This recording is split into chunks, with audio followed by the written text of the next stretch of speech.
Welcome to the Middle Room Workshop. Today I'm going to show you part 2 of LaserGRBL in-depth tutorial. In this part I'll be covering loading, appending and saving Gcode files. Without further ado, let's get into it.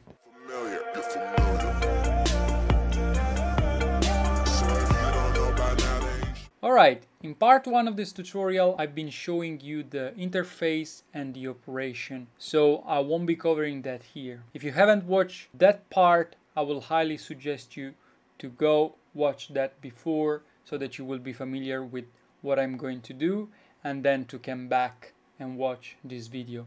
So I'll put the link in the description below, and you will also see a card popping out on the top right corner.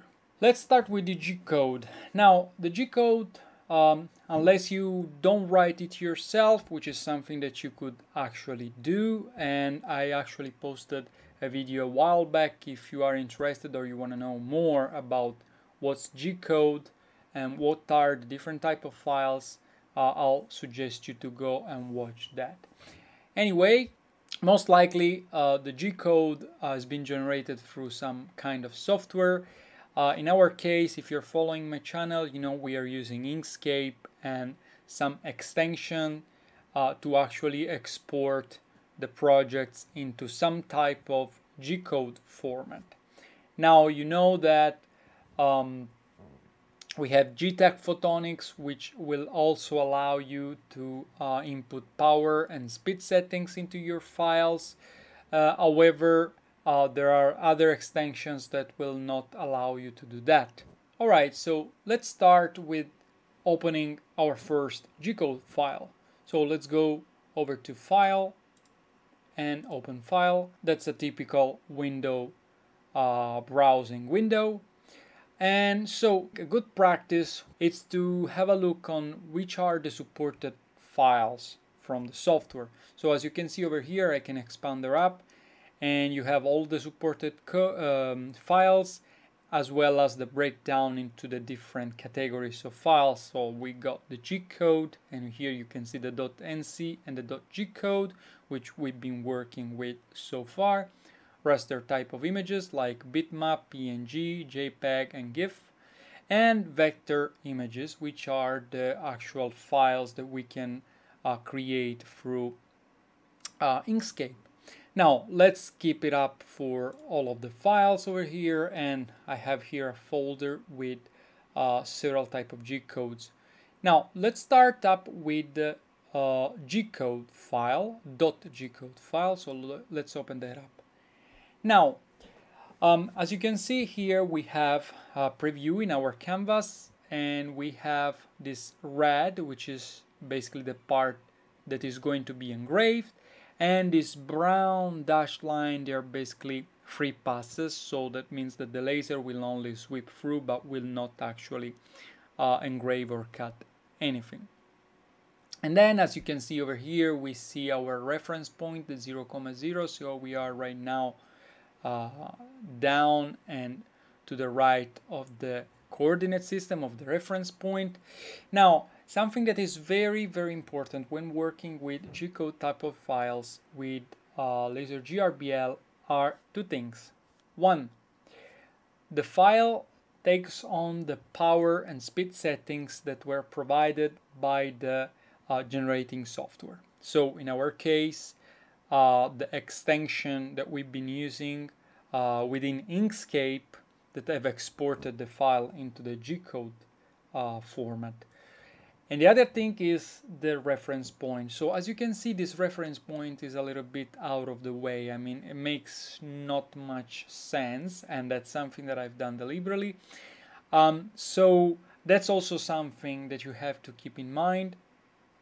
You will always need to take care before exporting your file from Inkscape or from any other editing software to locate your reference point and to make sure that your file is within a certain distance from the reference point and within a certain location as well. So if you want to be up or down and so on. Well, that's the reason why I always recommend, no matter which kind of project you are working on, is to set up your G92 or G54, which is your custom coordinate system. And to do that, you only need to move the axis in a certain position, and then you can set your new custom point through this button over here. And so that's then going to be your 0,0 relative to the actual absolute reference system, which is the system of the machine. Okay, so that's something very important to do, but still it is very valuable to have your project within a frame. Okay, now let me open up another file so that I can show you something else. So as you can see over here, we had the red outline, which is where the laser is going to actually do job, something, engraving or cutting. That all depends obviously from the power that you are providing. Now let me open a .nc file. There we go, open that up. Now as you can see, we have the whole outline being dashed, and is this brownish orangish type of color. So that means that basically the laser will only pass through, but there will be zero power settled. So this job is not actually going to happen. And we can see that if you have a previewer and we go to the file when we enter with the space bar. So you can see over here that next to the M03 or M04, depending on the type of project, which are turning on the laser respectively in two different modes, there is no power setting. Here you should have an S, which stands for power, and some number which corresponds to the percentage. So there is nothing there. And so basically we are going back to what I told you earlier. Very important to keep in mind that the software will basically retain and use the power and speed settings provided from the generating software. And so now I'm closing this up and I will preview the .gcode. And as you can see, next to the M03, which is again turning on the laser, so you can see here S125, which is basically setting up some power. And so that's basically going to perform something, engraving or cutting, depending on the power and material that you have on your machine. So that's something very important to keep in mind. Now, let me show you instead, let me first show you how you can reload the file. I think that's self-explanatory. So you click on reload and the last file is going to be reloaded once again. Now, in this particular case and with this type of file, since there is no any other settings that you can change within LaserGRBL, you won't see basically anything, but you will see in part 3 of this in-depth tutorial that when we will be working with raster type of images, there will be a wizard which is prompting you up for setting up the image for engraving. So you will see that basically that will show up again, so you can set up your image for engraving. Okay, an interesting feature that LaserGRBL comes built in is the ability to basically engrave multiple projects at the same time. And so what that means is basically you are arranging the projects within your canvas, and then you can basically engrave all together with a single click. Okay, so once it finishes the first one, it passes to the next and so on. And to do that, you will use the append command or append option. So as you can see, if you go over to file, you have append file, and if I click on append file, I can load again, let's say the Gcode, open that up, and as you can see now we got the both files over here. And here is where the position is very important, as I said earlier, because now we got two projects, but there is no way for these two projects to be engraved closer to each other, you know, to maximize the utilization of your material, or in other words, to minimize the wasting of material. And so that's why it is very important when you are exporting your file to be to mind about where the reference system is going to be.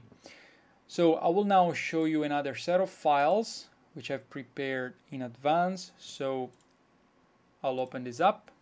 Now MRW, Middle Room Workshop. Let's append one more. I have a rectangle. Okay, and as you can see, the rectangle is out of the way. I have an hexagon. There we go. The hexagon is also out of the way.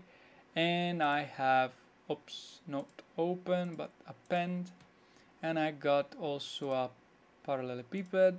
And there we go. So as you can see here, now I'm engraving. I have the opportunity to engrave these 4 shapes, actually 3 shapes and a text all together, so in a single go. And the interesting thing here is that if I show you the file, which I have open in Inkscape, as you can see, the exact same arrangement now it's in LaserGRBL. However, you might think that I've exported everything on one go, but actually these are independent files, and because the 0 position is actually located here, they all take the same reference point, and so they will all come like they were in Inkscape. But the thing here is that by exporting them one by one, I have the opportunity to basically settle a different power and speed settings for each one of those. So now if I will go for launching this project to the machine, they will all be with different power and speed settings. And so I'm actually engraving, cutting multiple things at the same time in one go. So this is something that comes very handy, especially I will show you an instance of that. So this parallelepiped over here, as you can see, we have the back part, which we wouldn't normally see, and the front. So what about if we want to mark, to engrave deeper the visible lines and to lightly mark the hidden line, which is supposed to be behind? So I've prepared that ahead of time, so I'll open up parallelepiped front, and you can see over here, this is our front, that's what we would normally see. And then parallelepiped, append parallelepiped back. Okay, now as you can see with the color, LaserGRBL renders a little bit the power setting, so it gives you the impression that the back line is going to be engraved at a lower power, and that's actually the case. So what I've done over here, I will open up the file. I've basically broken up the parallelepiped from the previous job here, and I've taken only these 3 lines, I've grouped them together, and I exported them with 1 power setting. And then I have taken the remaining part, grouped them together, and exported with a different power setting. So we are now having in one go a nice looking project. Now the interesting thing that you can do, you can basically save your file if you want to, for instance, use it later, or if you want to engrave it using another software, or anything might be the case, you can basically save your file now as it is. And to do that, we go over to File and then Quick Save, and now we can give a name. We can call it parallelepiped back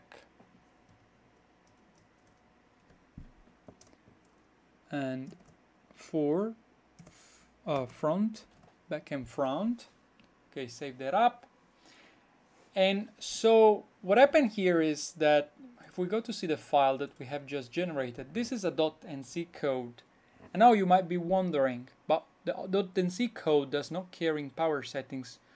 And that's actually not true. If we launch the previewer here, you can see that next to the trigger command, the M03, we have power settings. And you can see over here that actually we have one power settings. And let's see, where is the other one? Let's find, there we go. So one power is 150 and one power is 80. Okay, so as you can see, I basically have an entire project with different power settings, and I can basically engrave it in one go without anything, without doing anything else, without needing fancy software like Lightbarn, for instance. Okay, so let me close this up, and so let's now open up this file. Okay, and now it was already rendered, so you haven't seen anything changing, but that's basically the file there and is ready to work. Okay. Now, when you're saving your file, depending on where you are intending to use the file afterwards, there are two saving modes. One is the quick save, which we just did, and that's basically the saving option, which is okay for if you are intending to use the file again within LaserGRBL. However, if you are not intending to use the file in LaserGRBL, LaserGRBL is suggesting to use the advanced option, which is basically saving the header and the footer of it. So we can give it a save. We can basically call it advanced. So underscore advanced. Okay, and if we go and we have a look on that, we now see some additional information. Now a trick. So as I said, LaserGRBL opens up Gcode, and the Gcode that is being opened will basically have the power and the speed settings that were settled from the native or the generating software. Now, something that I would normally do and also recommend you to do is to actually settle the speed and the power to a unit number, and I will show you what I mean by that.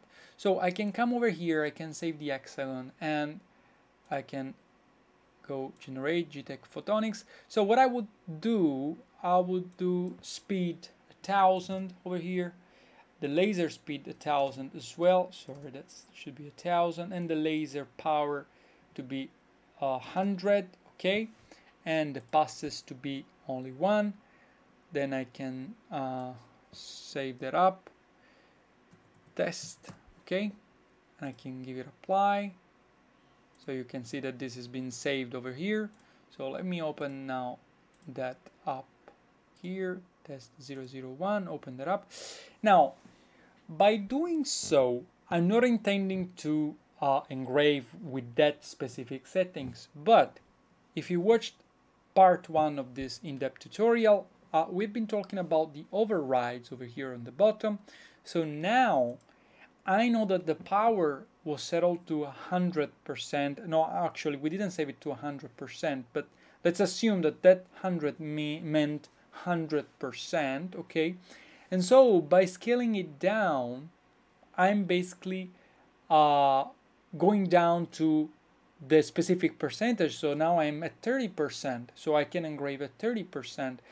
Also the linear speed over here, so I settled to 1000. So if I want to go slower, let's say I want to go to 200 millimeter per minute, so I'll go to 20 if I can grab that. Unfortunately, there is no way to manually input. And okay, let's say that's pretty much close to what I want. And so now I can basically engrave this project, and I have a way through LaserGRBL itself to set my power, my speed, and my number of passes up here. And that's pretty much all. This is all about opening Gcodes and saving them.